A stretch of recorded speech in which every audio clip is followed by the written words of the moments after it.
రాష్ట్ర వ్యాప్తంగా సాక్షి కార్యాలయాల మీద పత్రికా కార్యాలయాల మీద దాడులు జరుగుతున్నటువంటి పరిస్థితి ఉంది. చివరికి కార్యాలయాలను దగ్ధం చేసి వాళ్ళ కసి తీర్చుకున్నటువంటి పరిస్థితి ఉంది. కూటమి ప్రభుత్వం మీడియా మీద ఒక జులుం ప్రదర్శించడం, సీనియర్ జర్నలిస్టులు కొమ్మినేని శ్రీనివాస్ లాంటి వాళ్ళని కూడా అరెస్ట్ చేస్తున్నటువంటి పరిస్థితి స్పష్టంగా కనిపిస్తుంది.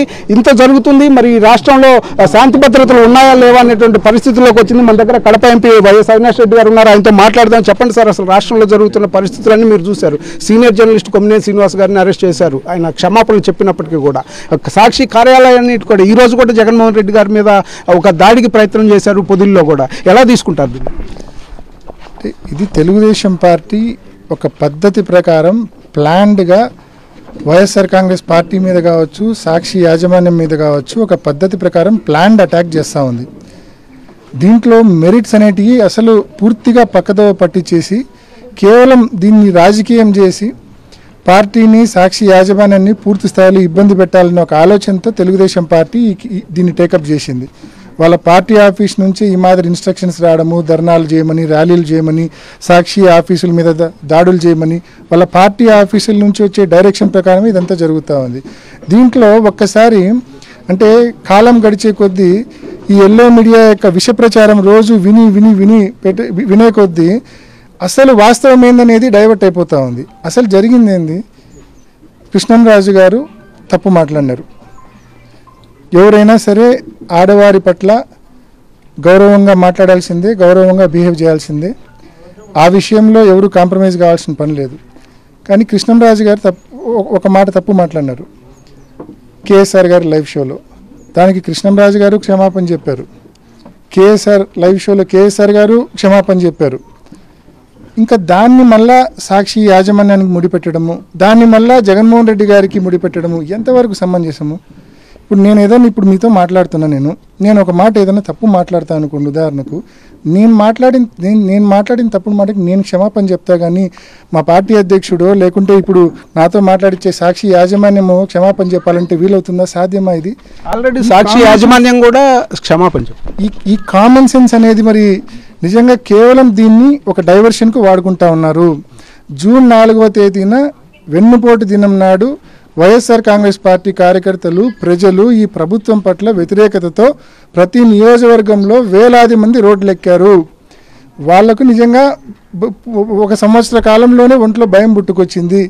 దీన్ని కేవలం ప్రజల్లో ఉన్న వ్యతిరేకతను డైవర్ట్ చేయడానికి ఈ మాదిరి మొత్తం సాక్షి యాజమాన్యం మీద, వైఎస్ఆర్ కాంగ్రెస్ పార్టీ నాయకుల మీద ఈ మాదిరి దుష్ప్రచారం చేసే కార్యక్రమం చేస్తూ ఉన్నారు. ఇది చాలా తప్పు.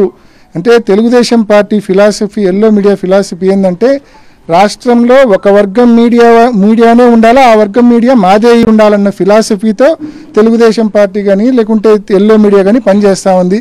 ఇంకా the real voice of people కానీ, అసలు వాస్తవం అనేది కానీ ప్రజలకు చేరకూడదు అనేది వీళ్ళ యొక్క లక్ష్యం. వాస్తవాలు ఏవి ప్రజలకు చేరకూడదు, అంతా కూడా వీళ్ళు అనుకున్నట్టు, వీళ్ళు చెప్పినట్టు మాత్రమే ప్రజలకు చేరాలా. ఆ మాదిరి ఏ ఒక్క ఛానల్ను కూడా లేకుండా అన్ని ఛానళ్ళు అంతరించిపోలా. ఎల్లో మీడియా మాత్రమే, TV5, ఈటీవీనో, ఏబిఎన్నో, మహా టీవీనో ఇట్లాంటి ఛానళ్ళు మాత్రమే ఉండాలా. వాళ్ళు చూపించే తప్పులే ప్రజలందరూ చూసి నమ్మాలనే, వాళ్ళు చూపించే అబద్ధాలు, వాళ్ళు చూపించే డైవర్షన్ పాలిటిక్సే ప్రజలు చూసి నమ్మాలని చెప్పి వీళ్ళు చేసే పని ఇదే. ఇవాళ ప్రతి ఒక్కరు కూడా చేసే పని ఇది. ఎల్లో మీడియా చేసే పని, తెలుగుదేశం పార్టీ చేసే పని ఇదే. ప్రజలు నిజంగా విజ్ఞతతో ప్రతి ఒక్కటి కూడా అబ్జర్వ్ చేయాలా. ఎక్కడ తప్పు జరిగింది, తప్పు చేసిన వాళ్ళు క్షమాపణ చెప్పినారా లేదా, దాన్ని ఏ రకంగా వీళ్ళు తెలుగుదేశం పార్టీ పొలిటిసైజ్ చేస్తూ ఉందనేది ప్రజలంతా కూడా సూక్ష్మంగా, నిశితంగా ప్రతి ఒక్కరు గమనించాలని చెప్పి ప్రతి ఒక్కరిని కూడా కోరుకుంటా ఉన్నాం. ఈరోజు జగన్మోహన్ రెడ్డి గారు పొదిలి వెళ్ళారు. పొదిలి వెళ్ళినప్పుడు కూడా వీళ్ళు ఏదో ఆందోళన పేరుతో ప్లకార్డులు పట్టుకొని ఏదో చెప్పులు కూడా విసిరారు అనేటటువంటి ఒక వార్తలు కూడా వస్తున్నాయి. దీని మీద ఎలా తీసుకున్నారు? జగన్మోహన్ రెడ్డి గారు పొగాకు రైతులకు వాళ్ళకు అండగా నిలబడడానికి పొదిలి వెళ్ళారు. అంటే ఒక పబ్లిక్ ఇష్యూ, ఫార్మర్స్ ఇష్యూ, రైతులకు సంబంధించిన సమస్య కోసం పొదిలి వెళ్ళారు. ఇవాళ మీరు చూసింటారు, పొదిలి వెళ్ళినప్పుడు జగన్మోహన్ రెడ్డి గారు పొదిలికి వస్తే ఏ రకంగా జనసంద్రం, ఏ రకంగా ప్రజలు రోడ్లు పట్టాల ఆ మాదిరి ప్రజలు రోడ్లు ఎక్కినారు. అంటే దాన్ని చూసి కేవలం డైవర్ట్ చేయడానికి.